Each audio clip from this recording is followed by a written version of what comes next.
Good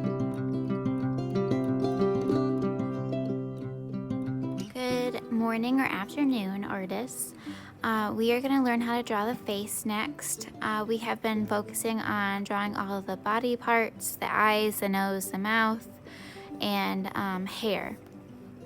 So thanks to Proco, we watched those videos of how to draw those things, as well as Mrs. Fox had also gone through a tutorial of how to draw each of those features as well. So now I'm going to walk you through of how I want you to learn how to draw a face and putting all of these pieces together. This document is on Canvas of how the eyeball is used in measurements and how everything in the face relates to each other. There are certain distances for each part.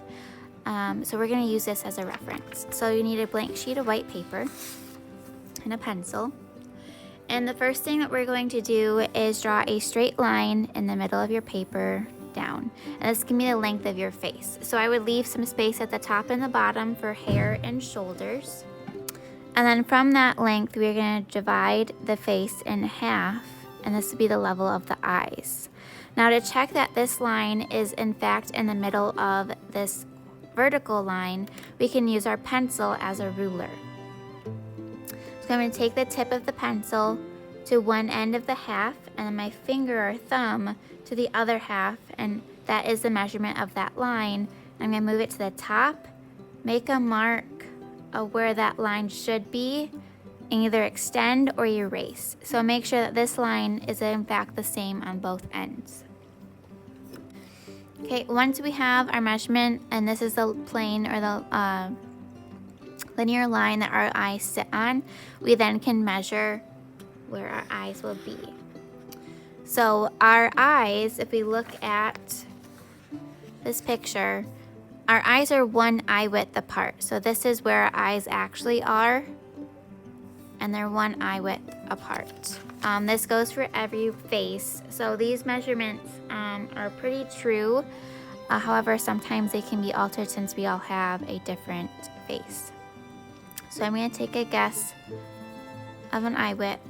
And I'm also going to make sure that these are the same distance on both sides. And they roughly are. Okay, so this is one eye length. So then I'm going to take the measurement with my pencil of the whole eye. And the eye, or the head, is 5 eyes wide. So I'm going to take this twice. 1, mark, 2, mark, and that's the side of my head. I'm going to flip it over, do the same thing to the other side, mark, and that's the side of my other side of the head. Okay, so these should relatively all be the same length. Next, we're going to divide the forehead. So the forehead is in 4s. So I'm going to first divide the forehead in half, then divide each of those halves also in half. So this is going to be where my hairline is, and this is going to be where my eyebrows are going to sit, and this line in the middle can be erased. So our hair comes down from the top of our skull, 1/4 of our forehead, and then our eyebrows are 1/4 up from our eyes. So this is where my chin is on the bottom. Next is that we're going to divide up the bottom half of the face into thirds. So our nose is 1/3, and our bottom lip is also another third. So this line is going to be where my bottom lip would be. Okay. Then our nose, so if we take our 2 fingers and you follow your nose all the way up on the sides, it should go into your tear duct. So go ahead and take 2 fingers, and I want you to follow the sides of your nose straight up, and it goes right into your tear ducts. So that means that this measurement is also pretty true to all faces. So straight down from my inner eye, or where the eye boogies are my nostrils. Then our mouth, the corners of our mouth are lined up with our pupils. So the middle of our eye straight down is the corners, or how wide our mouth is. Okay, then say your picture does have ears in it. Not always do our ears show. especially if we have long hair or wear a hat. But if it does have ears, your ears are about the top of your eyebrows, so they line up with the eyebrows, and then they go down as far as the tip of your nose. So that's both sides. However, most of the time our ears aren't even in pictures, just because of the angle that we're taking the picture from. So with that said, we can start drawing in all of our features after we have done marking up our face. So I'm going to start with the shape of my head. So I'm going to curve.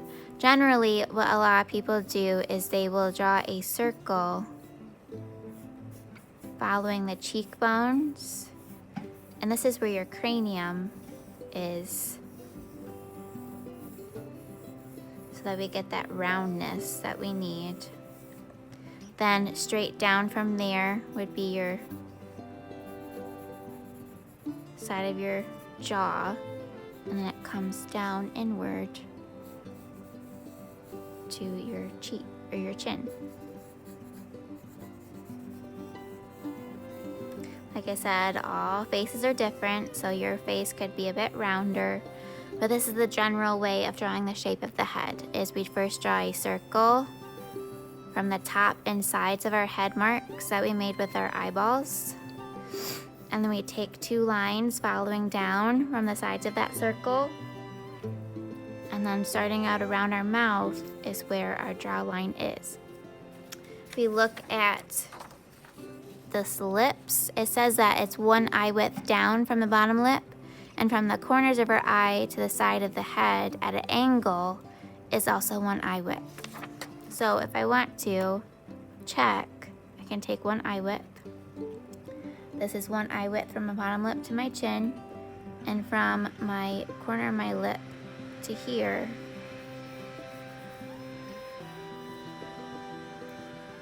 should also be an eye width.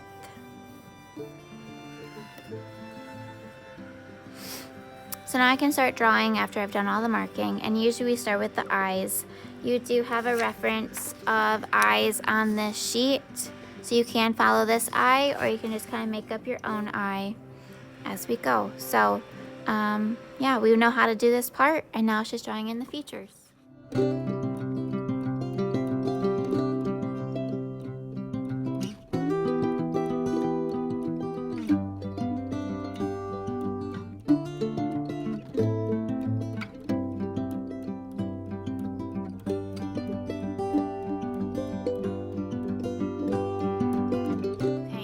I have drawn in all of the features of the face. Now it's time to do the hair. The hair usually always comes last. In case I didn't make it clear on the lips a little earlier, is that mark of your lip that we made, that marks the bottom lip of your face, of your mouth. So just make sure that it works out there. If you run out of room here, say that some measurements are just feeling a little too squished, you are more than welcome to extend down some features, just as long as your eyes remain in the middle of your face. So if you decide to move down your chin because the mouth is just too close, you have to add space at the top to account for what you added at the bottom. So eyes are always in the middle. It's the most common mistake is when the eyes become too high or too big for the face. Okay, so now it's time for the hair. Like I said, it is always last. I did add in some couple of features here for cheekbones. I did add some ears. My hair will probably end up covering up the ears anyway. So I'm going to decide where my hair or part comes from. And I always part my hair on the left side. So that's where my roots are at. So when we learn how to draw hair, we learned that we have to draw hair by locks. And that means by dividing it up into shapes.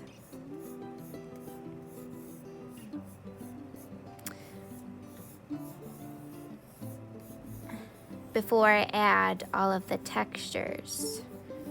Okay, so my hair can go above where my skull is. We do know our hair is on top of our head, so it should extend above the top of our skull.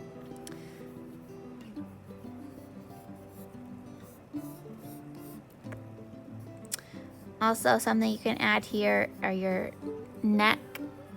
So your neck follows your jawline down. And we usually have our little jugular area. So I'm just getting a feel for how I want my hair to be flown,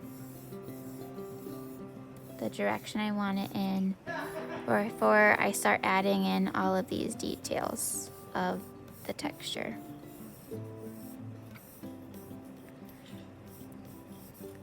Usually get hair that's behind the shoulders a little bit.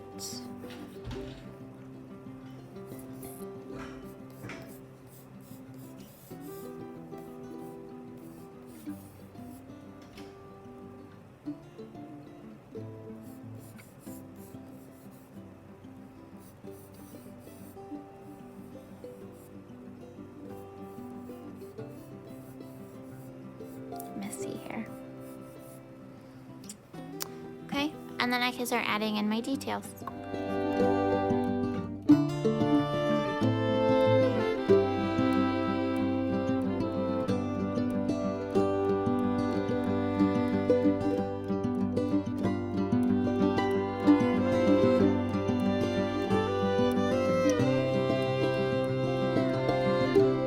Some key takeaways when you are done is that your hair does not look like spaghetti, so that you saw that I colored in and shaded in entirely with pencil.